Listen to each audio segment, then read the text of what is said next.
Cuando la basura deja de desaparecer, la ciudad se paraliza. Nos enfrentamos a lo que producimos y a lo que normalmente preferimos no ver. La huelga de basuras en Madrid fue un espejo, un reflejo incómodo de nuestra dependencia de un sistema invisible pero esencial. Pero esta historia empieza mucho antes. Hay lugares donde el residuo ha sido mucho más que un problema temporal. El Cerro de la Plata fue uno de ellos.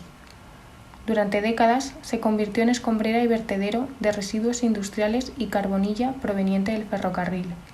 El sur de Madrid asumió en silencio el peso del desarrollo industrial.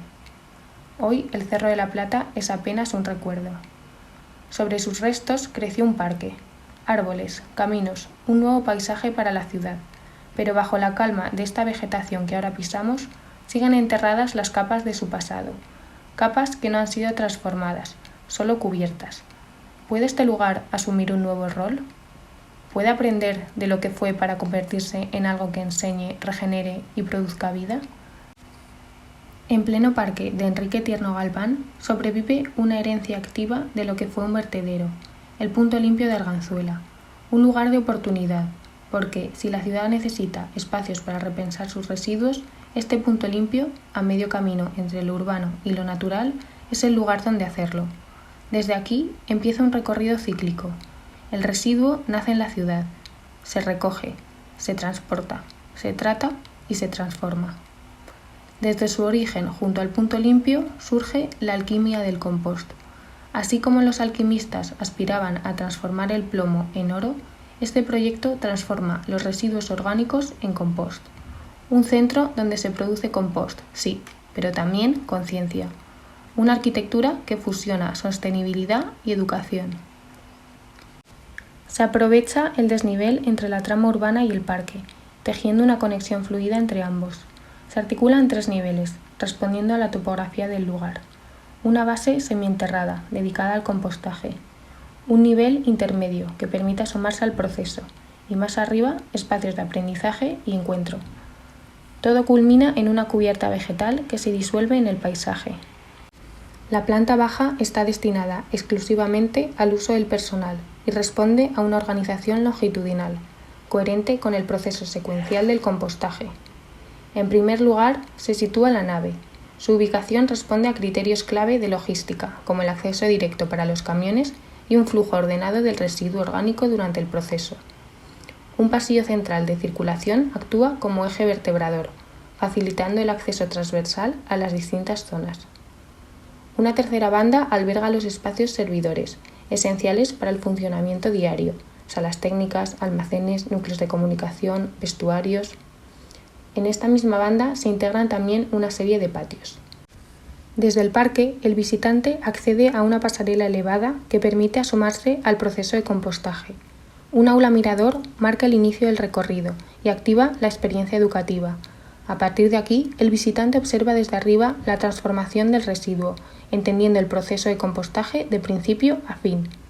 Ahora os propongo que recorramos juntos cada fase del compostaje, para entender cómo funciona este proceso que da sentido a todo el proyecto. Todo comienza con la llegada del residuo. Los camiones acceden a la zona de descarga, donde un sistema de pesaje registra y controla la carga transportada.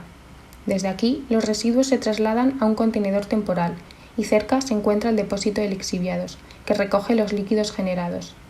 Después, en la zona de pretratamiento, los residuos se trituran para facilitar su descomposición.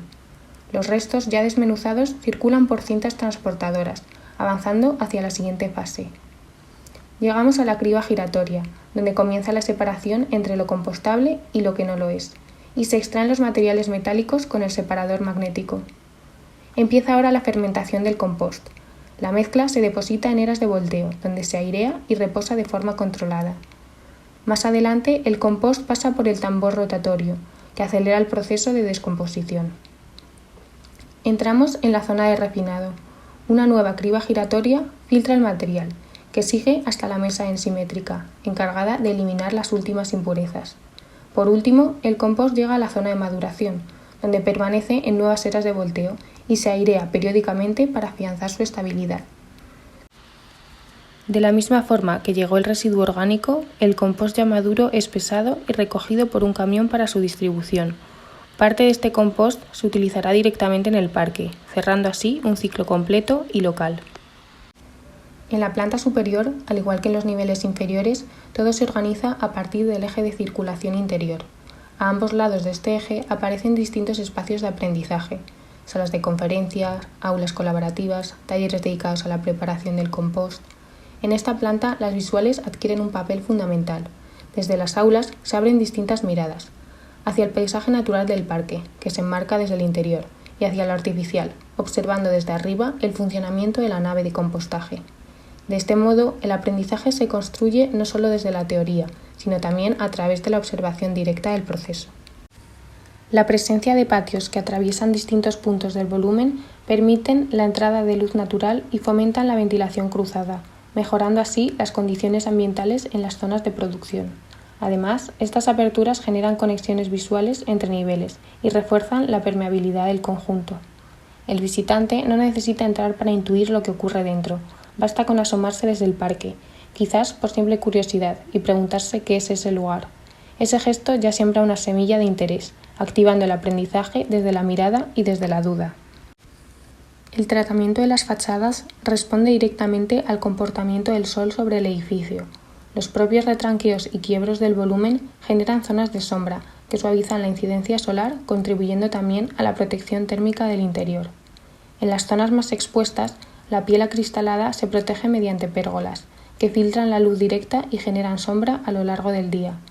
Además, una chapa perforada actúa como segunda piel, reforzando el control solar y aportando profundidad a la envolvente. De este modo, la fachada no solo responde a criterios climáticos, sino que también construye una imagen reconocible y vinculada al carácter industrial del proyecto. La estructura metálica se expresa abiertamente, reforzando también esa identidad industrial. Las cerchas no solo resuelven la luz estructural, sino que generan un ritmo visible. La arquitectura no se oculta, cada elemento constructivo participa del discurso y contribuye a hacer legible el funcionamiento del conjunto, tanto en su aspecto físico como en su aspecto programático. En lo alto del parque, el edificio dialoga con los árboles, sin alzarse por encima de sus copas, y desde allí observa la ciudad. Es máquina, es aula y es paisaje.